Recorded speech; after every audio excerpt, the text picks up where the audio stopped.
While the Cherokee Nation has not been involved in a recent lawsuit specifically regarding Texas lands, historically they spent more than a century attempting to gain compensation for land unjustly taken by the Republic and state of Texas. Their attempts were unsuccessful, and the Cherokee people were forcibly removed from Texas in 1839. The Cherokee settlement in Texas in the early 1800s, some Cherokees began moving west to escape mounting pressure from settlers in their homelands. By the 1820s, a group of about 60 Cherokee families led by Chief Bull, Diwali, settled in East Texas, under the belief that Spanish and later Mexican authorities would grant them title to the land. In 1836, just before the Battle of San Jacinto, a treaty negotiated by Sam Houston was signed by Chief Bull and other Cherokee leaders. It would have established a reservation for the Cherokees in East Texas in exchange for their neutrality in the conflict between Texas and Mexico. The expulsion and uncompensated land seizure treaty ignored. Despite the treaty, the new Republic of Texas refused to ratify the agreement. The second president, Mirabeau B. Lamar, advocated for the expulsion of all Native Americans from Texas. Forced removal. In the summer of 1839, the Texas Army attacked the Cherokee settlement, killing Chief Bull and more than 100 of his people in the Battle of the Neches. The survivors were driven into Indian Territory, now Oklahoma. Unsuccessful lawsuits. For the next 100 years, the Cherokees made repeated efforts to sue the state of Texas for compensation for their land, but they were unsuccessful.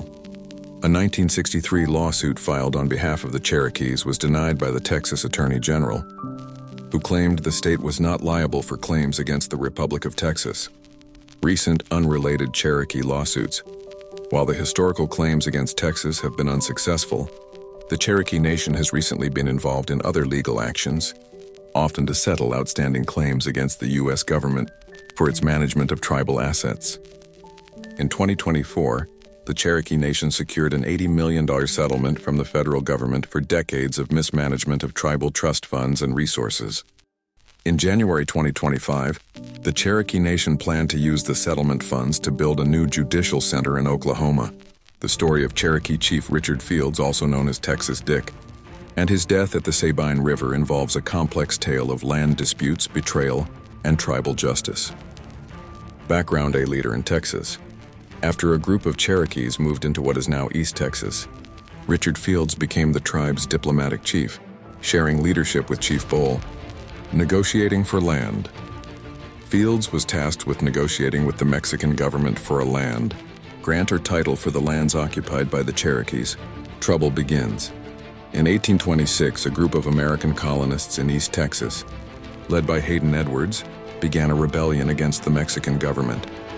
The rebels, who called themselves the Fredonians, attempted to enlist the aid of the Cherokees. They promised Fields and his tribe land and recognition of their independence in exchange for their support. The Fredonian rebellion and Fields's betrayal, a difficult choice. Fields was placed in a difficult position. The Mexican government was distrustful of the Cherokees, and the Fredonians were offering a seemingly good deal. Fields decided to side with the rebels and signed a treaty with them. The Mexican response: the Mexican government discovered Fields' treachery. They demanded that the Cherokee Council deal with Fields, threatening to revoke all land negotiations if they did not. The council's decision: the Cherokee Tribal Council, eager to prove their loyalty to the Mexican government and avoid losing their chance at a land title, ordered the execution of Fields and another chief, John Dunn. According to tribal law, violations of this nature were punishable by death. The escape and death at the Sabine River. Foiled escape. When he learned of the death sentence, Fields attempted to flee to Louisiana, where his father lived. Tribal justice: Cherokee warriors pursued Fields. They caught and executed him on the Texas side of the Sabine River, near Nacogdoches in 1827. The warriors were prepared to cross into the United States to carry out their sentence if needed.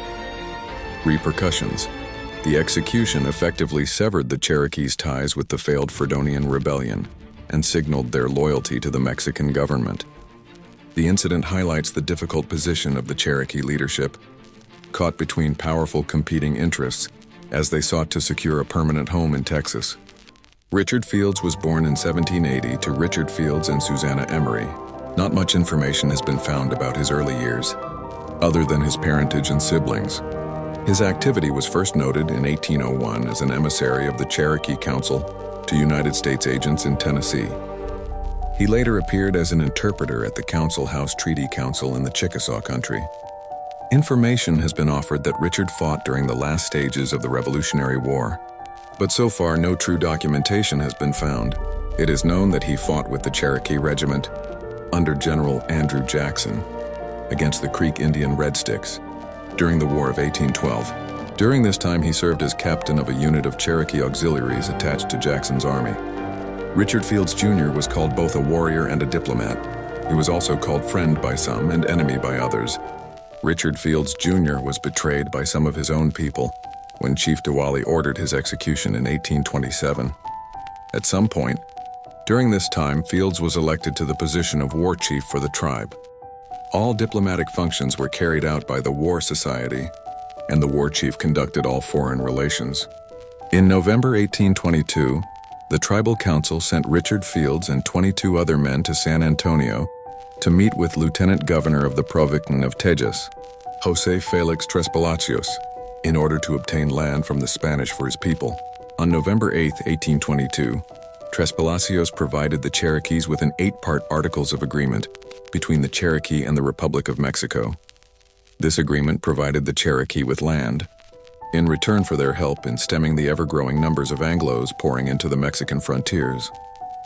Tres Palacios sent Fields and a delegation of 8 others onto Mexico City to seek an audience with Emperor Iturbide, who was to make the final approval of the agreement.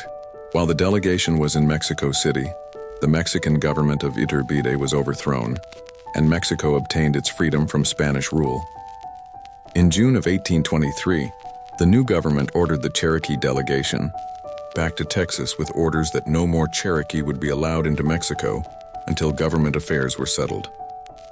In order to appease the Cherokee, Chief Diwali was made a lieutenant colonel in the Mexican Army and was appointed as administrator for all of the American Indians of East Texas.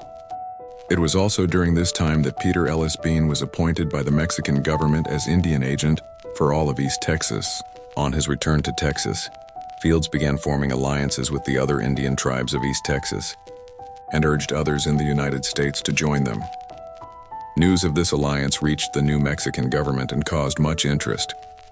The government tried to counter the Cherokees' influence with the other tribes and brought pressure to Chief Diwali to disavow Fields.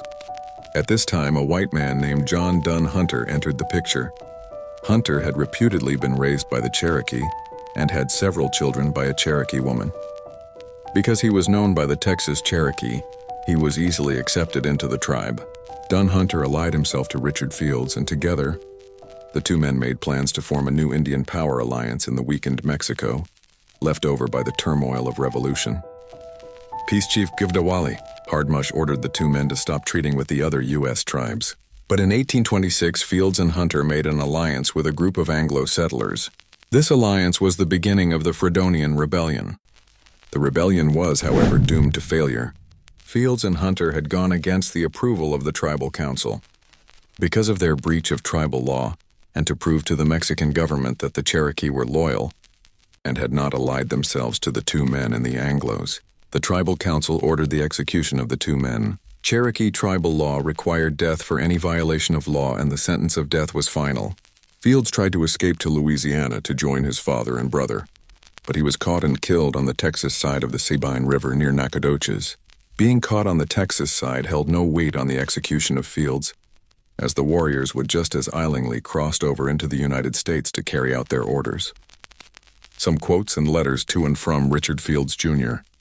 As Richard Fields could not sign his own name, all letters written in his name were obviously written for him by someone else. Taken from Texas Cherokee letter from Fields to James Dill, Alcalde of Nacogdoches, February 1, 1822 application, made to the Supreme Governor of the Province of Spain. Dear Sir, I wish to fall at your feet and humbly ask you, what must be done with us poor Indians? We have some grants that were given to us when we lived under Spanish government, and we wish you to send us news by the next mail whether they will be reversed or not. And if we were permitted, we will come as soon as possible to present ourselves before you in a manner agreeable to our talents. If we do present ourselves in a rough manner, we pray you do right by us. Our intentions are good toward the government, Yours as a chief of the Cherokee Nation, Richard. Fields. Also from Texas Cherokee. Excerpt from letter written by Fields to the governor at San Antonio, March 6, 1824. It was my intention on my return from Mexico to present myself at San Antonio, in order that the authorities there might examine the papers which I received from the superior government of the nation. But it was impossible to do this, because a party of Comanches had prepared an ambush on the road. However, I had the good fortune to escape them. The superior government has granted me in this province a territory sufficient for me, in that part of the tribe of Indians dependent on me to settle on, and also a commission to command all the Indian tribes and nations that are in the 4 eastern provinces. I pray your honor to notify all the Indians within your territory, and particularly the Lipans, that on July 4th next I shall, in compliance with the order of the supreme government, hold a general council of all the Indian tribes, at my house in the rancheria of the Cherokee, 12 miles west of the Sabine River. At this council I shall propose a treaty of peace to all Indians who are willing to subject themselves to the orders of the government. In case there should be any who may not wish to ratify what I propose, I shall use force of arms to subdue them. I beg you to notify the commandant at San Antonio that he shall, for the satisfaction of his people, send some trusted person to aid in the treaty of peace and see how the affair is managed. Should it be convenient, have this letter translated, and have the authorities send it to Rio Grande and Monclova, in which 2 places I left copies of the documents from the superior government. Quote from Richard Fields, taken from the Texas Cherokee. A People Between Two Fires, 1819-1840 by Diana Everett.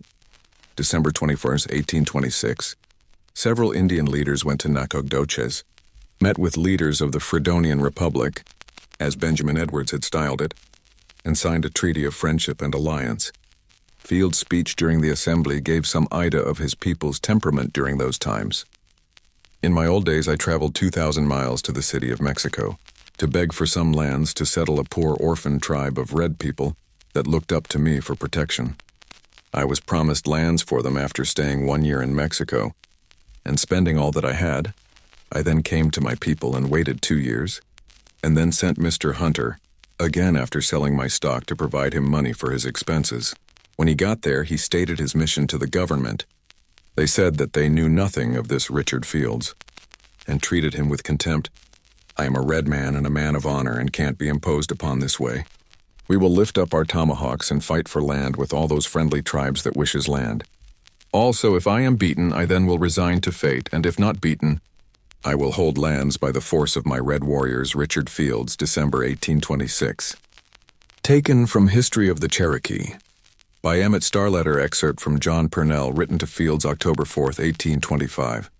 When I last saw you in my house at Monterey, I little thought in so short a time you would have commenced a war against our American brothers and the Mexican nation, more particularly a man like yourself who is acquainted with the advantages of civilization.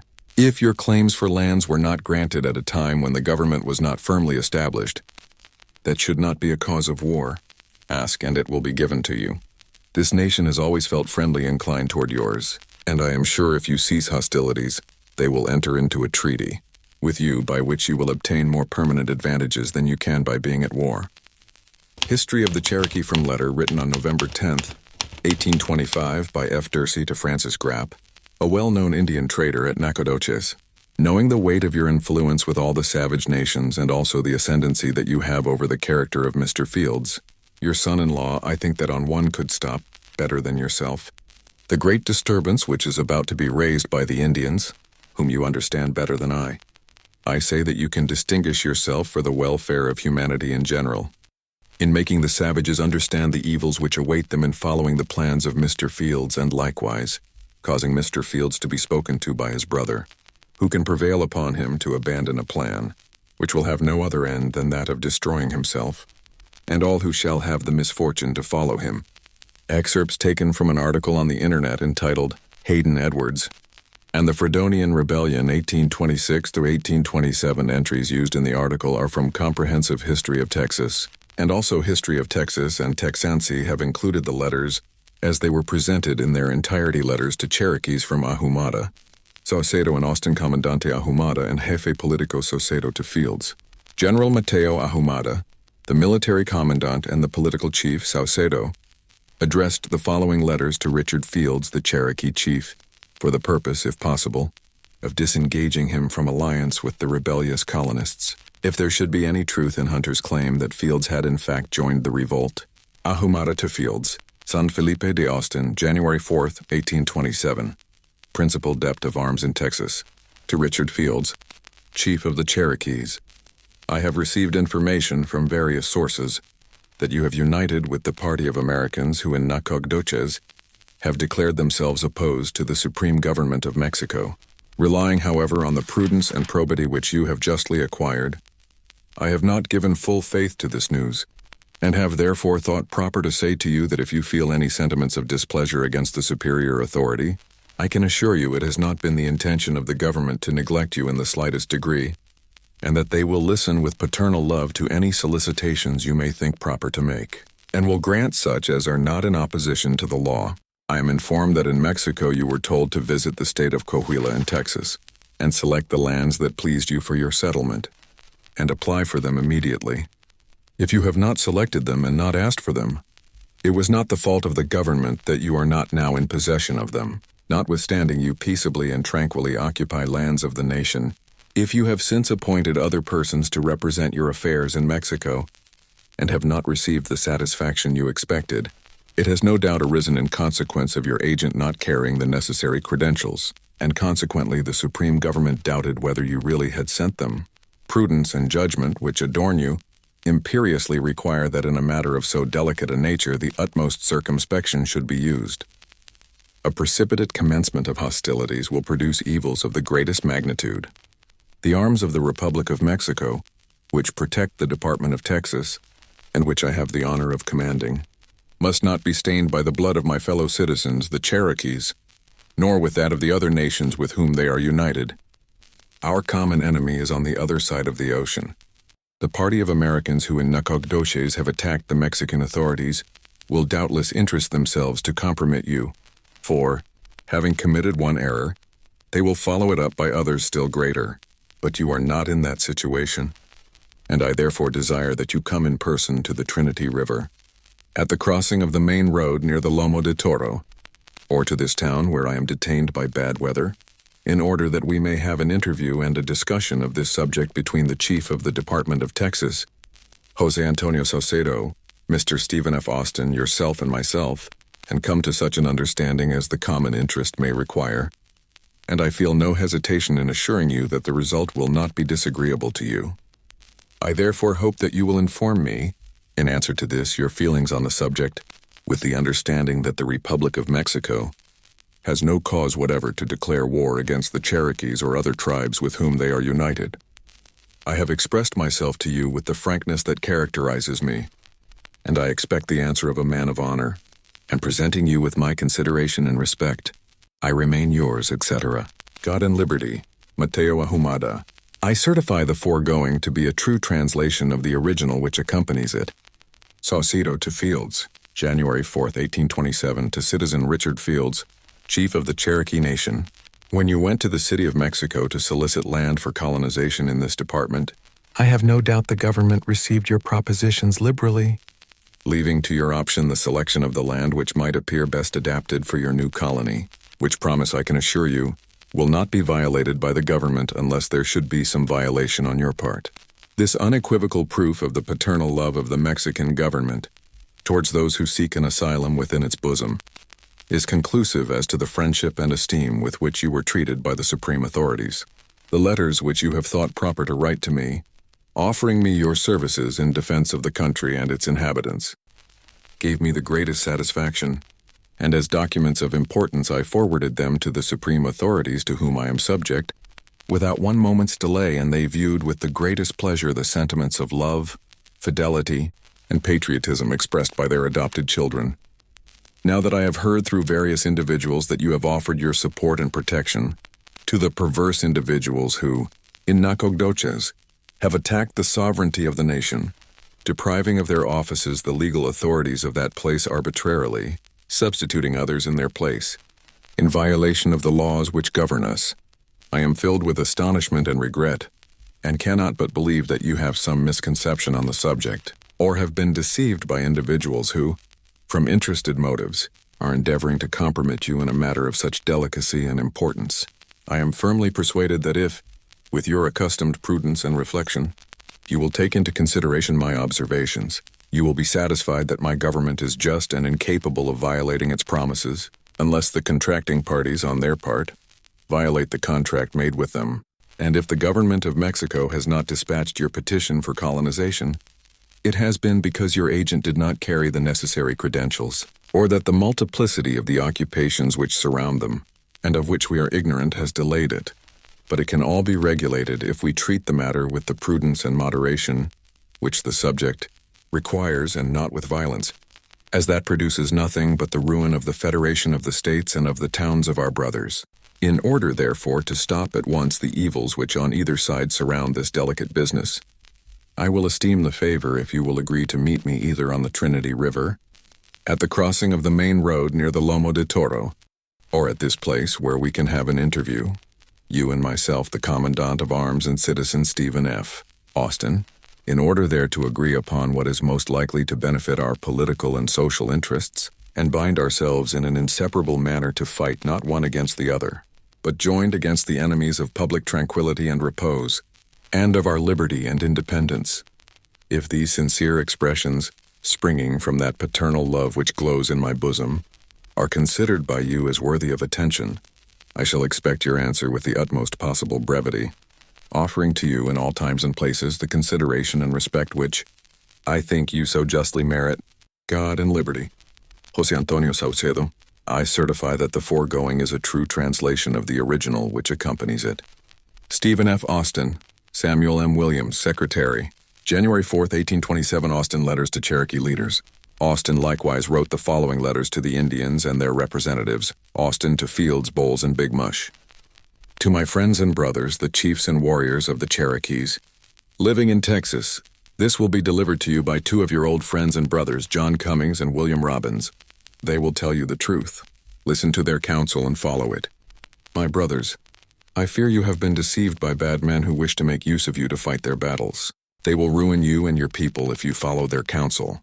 The governor wrote to you and sent on Judge Ellis of Huntsville, Alabama, and Mr. James Cummins from the Colorado, and James Kerr from the Guadalupe, to see you at Nacogdoches and tell you the truth. But I fear John D. Hunter has concealed the letters and the truth from you, for he and Edwards would not suffer those men to talk with the Indians. I therefore now send you copies of the same letters that were sent by the governor and delivered to Hunter, which he promised to send to you immediately. By these letters you will see the government have never had any intention to break the promises no made to you, and that they are ready to comply with them, provided you do your duty as good men. Ezekiel Fields, born in 1789, to Richard Fields, Jr. and Jenny Buffington, married to Polly Ann Sexton. Ezekiel and family moved from Georgia before the forced government move. The family was allocated immigrant money to leave, but did not receive the money until years after the move, and the money amounted to very little. Ezekiel settled on land in Indian Territory and made his home in the Dodge community near what is now Grove, Oklahoma. This land is now known as Cowskin Prairie. Ezekiel had told his family that when he died he wanted to be buried on his own land, and was specific about the exact location where he was to be buried. In 1870, while crossing his land on horseback, Ezekiel and a brother, along with his brother's son, were caught in a prairie fire. Although they tried to outrun the fire, they were caught and burned to death. All three are buried in the same grave at the location specified by Ezekiel. The land containing his burial place was set aside as a family burial place, and remained as such until April 26, 1926, when it was set aside as a public cemetery. The cemetery was dedicated to Ezekiel's son, Ezekiel Fields, and his wife, Margaret Weir, and is still known as the Fields Cemetery, Heritage of the Hills, published by the Delaware County Historical Society. Of Ezekiel's 5 children, his sons Richard, Ezekiel, and George all served under General Stand Watie and fought at the Battle of Pea Ridge during the Civil War. Other Fields men that served during that battle were Thomas Henry Moses, James George Washington, and Turtle Fields. Ezekiel Bud Fields married Margaret Weir when she was 13 years old during the Civil War, and lived in a log house that his father had built across from the Bud Field Spring.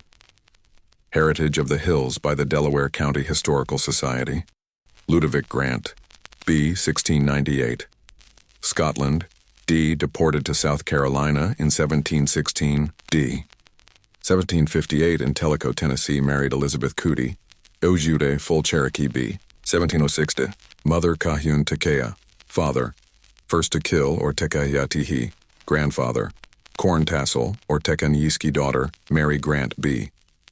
1727 Mary Grant married William Emery daughter. Susanna Emery B. 1739 married Richard Fields B. 1735 children. Richard Fields, Chief Lucy Fields M. Daniel McCoyam, James Harris John Fields M. Elizabeth Wickett Turtle Fields M. Ollie Timberlake'em, Sarah Timberlake Thomas Fields M. Nanny Rogers George Fields M. Sarah Cootiam, Nanny Brown Susanna Fields M. George Brewerm, Thomas Foreman Richard Fields Jr. 1780-1827, wife 1 Jenny Buffington, children George Fields 1765-1849 M. Sally Daniel Nancy Fields M. William Blythe Elizabeth Fields M. William Thompson M. John Blagg John Fields 1775 M. Elizabeth Wells Ezekiel Fields 1789-1870 M. Mary Annie Sexton wife. 2 Elizabeth Hicks 1771. Children Moses Fields 1804-1855 M. Elizabeth Bigbim, Mahala Taylor Dempsey Fields 1806, Julia Harris Henry Fields 1808, Monsieur Hester Ross wife 3, Nancy Brown aka Nanny Broom children, Lucy Fields M. George Hicks James Fields M. Elizabeth Miller Delilah Fields M. James Foreman Isabel Fields M. Dennis Wolfe wife. 4 Francis Grappa children, none known, Ezekiel 1789-1870 M. Mary Sexton Fields children, Delilah Fields M. John Scroggins Jenny Fields M. Frank Paget Ruth Fields M. Isaac Shrimshire Richard Fields M. Elizabeth Jane Blagg Martha Fields M. Jacob Muskrat George Washington Fields M. Mary Weirm. Sarah McGeem, Elizabeth Silverman Ezekiel Bud Fields M. Margaret Weir Mary Fields M. Ellis Dick Ezekiel Bud 1842-1926 and Margaret Weir 1851. Fields children Wesley Fields M. Lena, children Bama Ethel Maggie Jack D Charlie Marjorie Buddy Lewis Richard Fields M.